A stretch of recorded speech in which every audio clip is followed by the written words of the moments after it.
Okay, today I'm going to review Infinite Progress, How the Internet and Technology Will End Ignorance, Disease, Poverty, Hunger, and War by Byron Reese. So I just reviewed the author's second book, The Fourth Age. I thought it was one of the best books of the year.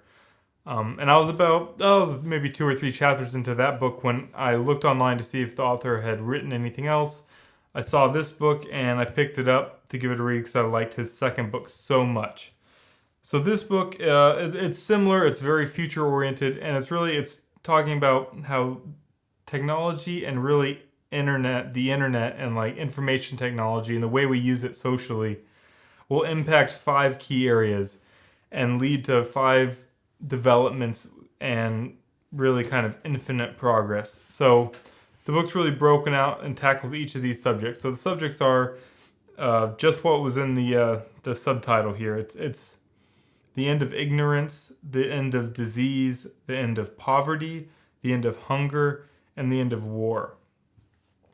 And a lot of these arguments they're made really well. I'm not going to fault the author for making bad arguments. They're very good. He's very articulate and he thinks things out very well, and that's what I like about him the most is when the way he thinks about really difficult topics really is interesting to read because he's really weaving together everything in a really cohesive way and presenting a really interesting argument and viewpoint that is not something that you get from other people who just have a very surface level view.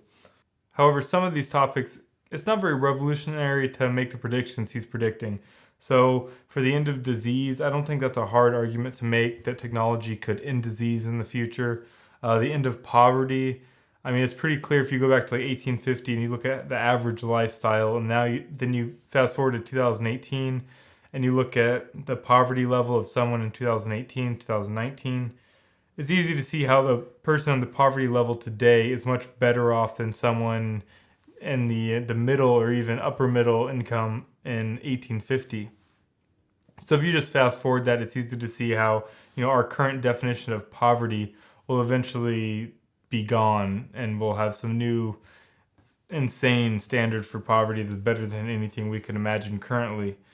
So that's not hard. The end of hunger, I think, if you think that technology can make food cheaper, and then you just progress that far enough, food will be so cheap that it'll be like water fountains, I think is the actual analogy the author makes, is how clean water now we just give it away for free at parks and office buildings. We give it away everywhere because, I mean, it's not free technically, but it's so free that it's so cheap that no one cares. And so they just offer it as a perk. And it's easy to see how food could get there. And then once it's there, we can give it away to everyone that couldn't afford it for a minimal cost. And so I think that's a pretty easy argument to make as well, that eventually everyone will have food, because if you can't afford it, someone will give it to you because everyone has so much stuff that who cares. That's not that hard. I thought the best, most interesting and articulate argument was about war. And it's how the author covers a bunch of different ways or a bunch of different trends that are all pointing in one direction that leads to a decline in violence, and really how these massive global wars can't really take place on the scale that they did in the past. And that was a really good argument. That's my favorite part of the book. That's the part that was the most new, and I really enjoyed it. Though I have to say, I haven't read Steven Pinker's The Better Angels of Our Nature. I've read a couple books that made similar points, so I haven't really tackled that yet. And if you've read those books, then this book might be somewhat redundant when it talks about the decline of war or the end of war. So while I have all those nice things to say, there were some things I didn't really like about the book. One was I don't really think the author thought that people that read The Fourth Age were going to go back and read this book, because there's certain arguments, certain points that are lifted from this book almost verbatim and used in The Fourth Age. It's not long points, but there's a couple sections, because I read these books so close together, that I remember like a 3-page section where it's like almost the exact point with the exact example. It's just like boom, boom, boom. It was exactly what I read in The Fourth Age, almost. So it seems weird that he would let that slide if he thought people were really going to go back and pick this book up and read it, like I did. So that was a little disappointing. It's not a huge issue because it's only a couple places, and the books don't overlap that much. I mean, they overlap when they talk about technology and the internet, but the conclusions he's making in this book were not the ones made in the other book. Or if they're made in the fourth age, it's so brief that it's as if they weren't covered. So that was the first thing that was a little weird. The second thing is he predicts the future of so many technologies in this book. And some of the technologies I'm not really equipped to say whether he's right or wrong because I don't know enough. But there were a few times where he talked about something that I've read a lot about or I've thought a lot about. And then I kind of use that as a gauge for how accurate he's probably being on the other topics.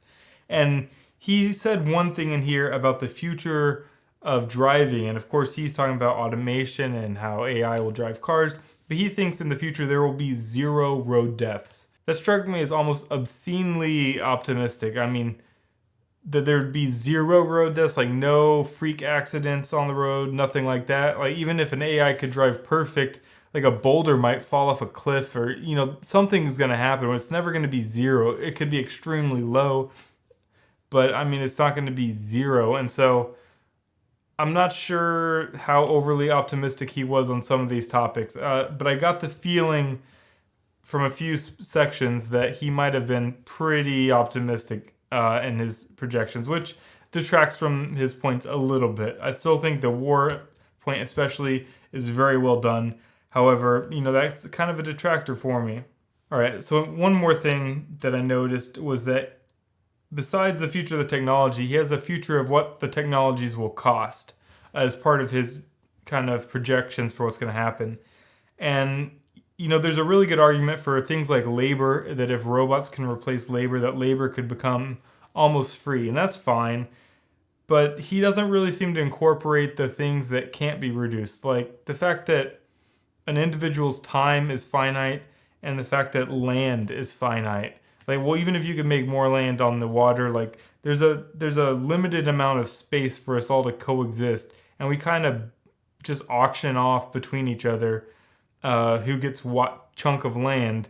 And so the more people are competing for one chunk of land, the more expensive things get. And there's no economy of scale that can really reduce that or make that more efficient. And it doesn't seem to be incorporated too heavily into his projections for the future, especially in things like food, where it might take a lot of land to do that. Or it might take a lot of land to, produce the food, and that land's not going to be free, especially if there's a ton of people. And so it was kind of weird for me, especially coming from a financial background, that he didn't talk about those subjects. So that was another disappointing thing. And the last thing that I thought was a little disappointing was that he doesn't put a timeline on anything. And some projections seem like they could be 10 years out. And then other things he talks about seem like they could be 1,000 years out. And so he just rifles off all these different things that are going to happen. There's no structure to put them all together because he's not giving a timeline that could really be used to chart out when everything's going to happen. And so it's easy to feel like some things are just going to are fanciful, and they're so far out that I don't know how relevant they are to us now. But that was another kind of disappointing thing. So overall, I think there's a lot of good stuff in this book. However, if you've read other books on technology, if you've read The Fourth Age, which I think is a better book, if you've read anything on the decline of violence, then this book's probably not going to have anything too revolutionary or too new for you. And so if you're not going to gain any kind of knowledge from it, it's hard to recommend it. However, if you like The Fourth Age as much as I did, and you really like the author and you want to read more from that mind, there is some really good stuff in this book that I liked. However, I think probably 40% of it didn't really do much for me. But in that remaining 60%, there's some really good gems that might make it worth it for you to pick up.